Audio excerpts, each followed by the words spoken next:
Hello everyone, welcome to exam from academy. आज हम exam from academy के इस वीडियो में आप तक साइंस जीके के मोस्ट इंपॉर्टेंट 100 क्वेश्चन लाएंगे, जिसमें ये क्वेश्चन जो हैं बायोलॉजी, फिजिक्स, केमिस्ट्री, जियोलॉजी सभी से कवर किए गए हैं। और ये सभी क्वेश्चन वही हैं जो बार बार रिपीट किए गए हैं और पिछले एग्जाम से लिए गए हैं। वो एग्जाम कोई भी हो, चाहे एसएससी हो, चाहे कोई स्टेट लेवल का हो, किसी न किसी प्रीवियस एग्जाम से लिए गए हैं। आज का पहला क्वेश्चन है, शुद्ध जल का पीएच वैल्यू कितना होता है? 8.4 या 7 या 6 या 7.4? तो शुद्ध जल का जो पीएच वैल्यू होता है वो होता है 7। अगला क्वेश्चन है, हवा में ध्वनि का वेग कितना होता है? हवा में ध्वनि का वेग कितना होता है? हवा में ध्वनि का वेग 332 मीटर पर सेकेंड होता है, यानी कि ऑप्शन ए राइट आंसर है। अगला क्वेश्चन है, मनुष्य का वैज्ञानिक नाम क्या है? मनुष्य का वैज्ञानिक नाम क्या है? आइनोसेम्पियंस, रेनोसेम्पियंस, होमोसेम्पियंस या इनमें से कोई नहीं? तो मनुष्य का वैज्ञानिक जो नाम है, मनुष्य का वैज्ञानिक नाम होमोसेम्पियंस है, यानी कि ऑप्शन सी करेक्ट आंसर है। अगला क्वेश्चन है, कांच का पीला रंग किस पदार्थ के कारण होता है? कांच का पीला रंग किस पदार्थ के कारण होता है? तो कांच का पीला रंग फेरिक ऑक्साइड के कारण होता है, यानी कि ऑप्शन डी करेक्ट आंसर है। अगला क्वेश्चन है, धूप के चश्मे के लेंस में किस कांच का प्रयोग किया जाता है? धूप के चश्मे के लेंस में किस कांच का प्रयोग किया जाता है? तो जो धूप के चश्मे होते हैं उसमें हम क्रुक्स कांच यानी कि क्रुक्स ग्लास का उपयोग करते हैं, यानी कि ऑप्शन ए करेक्ट आंसर है। अगला क्वेश्चन है, एक फैदम दूरी कितने फीट के बराबर होती है? एक फैदम दूरी कितने फीट के बराबर होती है? तो एक फैदम 6 फीट के बराबर होती है, यानी कि ऑप्शन डी करेक्ट आंसर है। अगला क्वेश्चन है, किस ताप पर सेल्सियस एवं फ़ारेनहाइट पैमाने का मान समान होता है? किस ताप पर सेल्सियस एवं फ़ारेनहाइट पैमाने का मान समान होता है? 40 डिग्री, -40 डिग्री, 60 डिग्री या -60 डिग्री? तो -40 डिग्री पे फ़ारेनहाइट एवं सेल्सियस पैमाने के दोनों मान समान होते हैं। अगला क्वेश्चन है, लीची का कौन सा खाने योग्य पदार्थ है? यानी कि जो लीची हम खाते हैं उनमें से कौन सा उसका पार्ट खाते हैं? बीज या एरिल या मध्यभित्ति या भ्रूणपोष? तो लीची का जो हम खाते हैं खाने योग्य पदार्थ है वो एरिल है। लीची का खाने योग्य जो भाग है वो एरिल है। अगला क्वेश्चन है, सबसे छोटा फूल कौन सा होता है? रेफ्लोसिया, बोल्फिया, गेंदा या चमेली? सबसे जो छोटा फूल होता है वो होता है ओल्फिया। ओल्फिया का फूल सबसे छोटा होता है, यानी कि ऑप्शन बी करेक्ट आंसर है। अगला क्वेश्चन है, मलेरिया रोग में शरीर का कौन सा अंग प्रभावित होता है? मलेरिया रोग में शरीर का कौन सा अंग प्रभावित होता है? प्लीहा, वक्र, मेरुरज्जु या तंत्रिका तंत्र?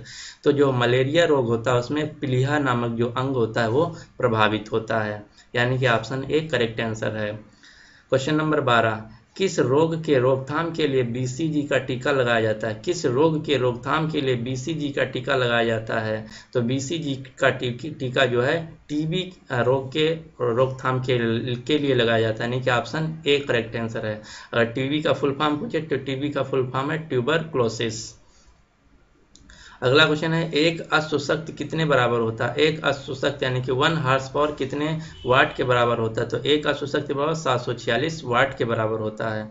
अगला क्वेश्चन है, एल्युमिनियम का निष्कर्षण किस अयस्क से किया जाता है? एल्युमिनियम का निष्कर्षण किस अयस्क से किया जाता है? तो एल्युमिनियम का निष्कर्षण या तो क्यूपराइट से या हेमेटाइट से या बॉक्साइट से या हेमेकाइट से? तो एल्युमिनियम का निष्कर्षण हम करते हैं बॉक्साइट अयस्क से, यानी कि ऑप्शन सी करेक्ट आंसर है। अगला क्वेश्चन है, द्रव धातु तत्व यानी कि लिक्विड मेटेलिक एलिमेंट इनमें से कौन सा है? पारा, ब्रोमीन, चांदी या सोना? तो लिक्विड मेटेलिक एलिमेंट जो है इनमें से पारा है। हम सभी जानते हैं कि जो पारा है वो लिक्विड स्टेट में रहता है। अगला क्वेश्चन है, द्रव अधातु तत्व यानी कि लिक्विड नॉन मेटेलिक एलिमेंट इनमें से कौन सा है? तो लिक्विड नॉन मेटेलिक एलिमेंट इनमें से ब्रोमीन है, यानी कि ऑप्शन सी करेक्ट आंसर है। अगला क्वेश्चन है, 1 न्यूटन किसके बराबर होता है? 1 न्यूटन 10.7 अर्ग के बराबर होता है। 1 न्यूटन 10.7 अर्ग के बराबर होता है, यानी कि ऑप्शन सी करेक्ट आंसर है। अगला क्वेश्चन 1 न्यूटन बराबर 10.6 डाइन के बराबर होता है, यानी कि ऑप्शन बी करेक्ट आंसर है। अगला क्वेश्चन है, मलेरिया रोग का प्रमुख कारक कौन सा है? मलेरिया रोग का प्रमुख कारण कौन सा है? लिस्मानिया, बीमियोक्रोमा या प्लाज्मोडियम या पॉक्स ट्यूरेला? तो मलेरिया रोग का जो प्रमुख कारण है वो है प्लाज्मोडियम, यानी कि ऑप्शन सी करेक्ट आंसर है। अगला क्वेश्चन, पानी का अपवर्तनांक कितना होता है? पानी का अपवर्तनांक कितना होता है? तो पानी का जो अपवर्तनांक होता है 1.33 होता है, यानी कि ऑप्शन ए करेक्ट आंसर है। अगला क्वेश्चन है विटामिन डी का आविष्कार किसने किया था? विटामिन डी का आविष्कार किसने किया था? फंक ने, मैकमल ने, होलकट ने या हॉपकिंस ने? तो विटामिन डी का जो आविष्कार किया था हॉपकिंस ने किया था, यानी कि ऑप्शन डी करेक्ट आंसर है। क्वेश्चन नंबर 21, हल्दी में पीला रंग जो होता है वो किस कारण से होता है? हल्दी का जो रंग पीला होता है वो किस कारण से होता है? तो हल्दी का पीला रंग कुरकुमिन के कारण होता है, कुरकुमिन के कारण होता है, यानी कि ऑप्शन बी करेक्ट आंसर है। अगला क्वेश्चन है गैसों में गैस का उदाहरण कौन है? गैसों में गैस का उदाहरण कौन है? तो ऑप्शन बी करेक्ट आंसर, यानी कि वायु। अगला क्वेश्चन है यांत्रिक ऊर्जा यानी कि मैकेनिकल ऊर्जा को विद्युत यानी कि इलेक्ट्रिकल ऊर्जा में कौन कन्वर्ट करता है? मैकेनिकल एनर्जी को इलेक्ट्रिकल एनर्जी में कौन कन्वर्ट करता है? लाउड स्पीकर, माइक्रोफोन, डायनमो या सितार? तो डायनमो मैकेनिकल एनर्जी को इलेक्ट्रिकल एनर्जी में कन्वर्ट करता है, यानी कि ऑप्शन सी करेक्ट आंसर है। अगला क्वेश्चन है सेरीकल्चर उत्पादन यानी कि सेरीकल्चर प्रोडक्ट किससे संबंधित होता है? मत्स्य से या शहद उत्पादन या रेशम या जैतून की कृषि? तो सेरीकल्चर जो है रेशम उत्पादन के लिए प्रयोग किया जाता है, से संबंधित है। अगला क्वेश्चन है हृदय में विकार का पता लगाने के लिए प्रयोग किया जाता है। हृदय में विकार का पता लगाने के लिए कौन से उपकरण का उपयोग किया जाता है? पेसमेकर, सीटी स्कैन, ईसीजी या ईईजी या ईसीजी? तो हृदय में विकार यानी कि हृदय में अगर कोई रोग है तो उसका प्रयोग पता लगाने के लिए हम ईसीजी का प्रयोग करते हैं, यानी कि ऑप्शन डी करेक्ट आंसर है। क्वेश्चन नंबर 26, खैरा रोग का संबंध किससे है? धान की खेती से, गेहूं की खेती से, कपास की खेती से या गन्ना की खेती से?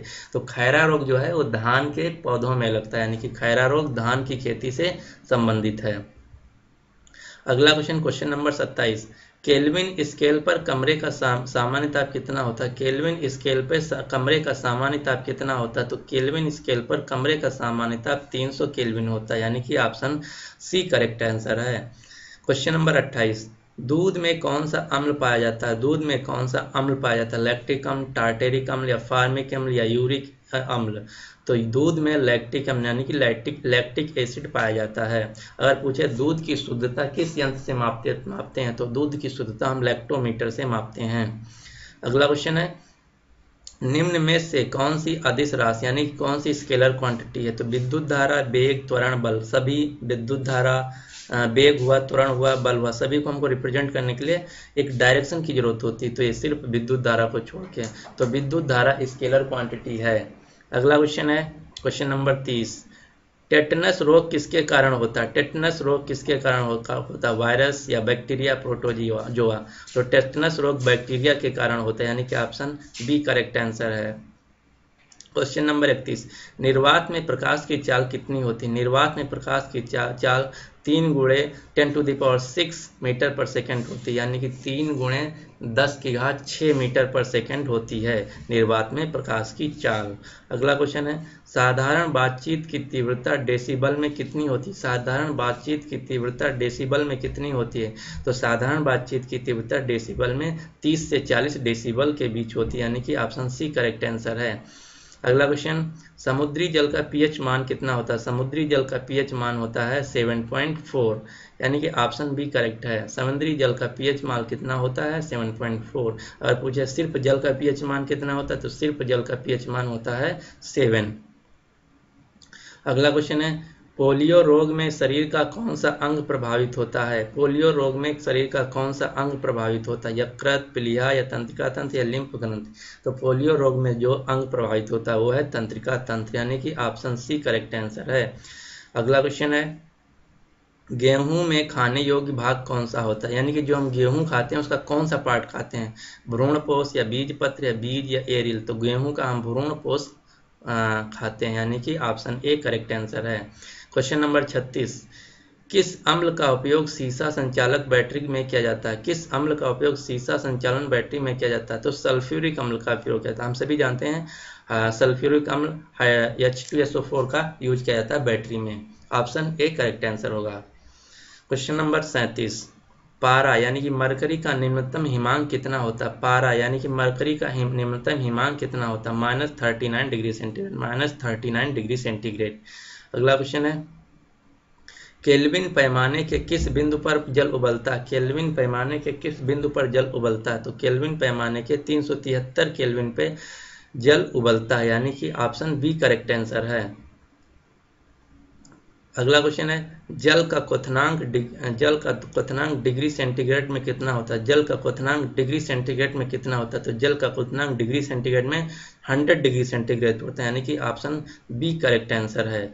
आज का हमारा आखिरी सवाल है कि निम्नलिखित में से किस रंग की सर्वाधिक तरंग दैर्ध्य होती है, या निम्नलिखित में से किस रंग की सर्वाधिक तरंग दैर्ध्य होती है, यानी कि वेवलेंथ इन रंग में से किस रंग की सबसे ज्यादा होती है? लाल की, या बैंगनी की, या पीले की, या फिर हरे की? आपको एक क्वेश्चन होमवर्क के लिए आपको बताना है इन सभी रंगों में से किस रंग की तरंग दैर्ध्य सबसे ज्यादा होती है, यानी कि लाल, बैंगनी, पीला और हरे में से किस रंग की वेवलेंथ सबसे ज्यादा है। ये आपके लिए होमवर्क है, ये आपको कमेंट बॉक्स में बताना है कि किस रंग की वेवलेंथ सबसे ज्यादा होती। ये हमारे आज के मोस्ट इंपॉर्टेंट साइंस से क्वेश्चन थे जो किसी न किसी एग्जाम में ऑलरेडी पूछे गए हुए हैं और ये बहुत ही इंपॉर्टेंट हैं। अगर अभी तक हमारे exam form academy YouTube channel को सब्सक्राइब नहीं किए हैं तो आप यूट्यूब पे जाके एग्जाम फॉर्म एकेडमी सर्च कीजिए और वहां अपनी ईमेल आईडी साइन इन करके आप हमारे चैनल एग्जाम फॉर्म एकेडमी को सब्सक्राइब कर लीजिए, ताकि जब मैं अगला वीडियो लाऊंगा आपको अपडेट मिल जाएगा। Good luck for your exam and thanks for watching.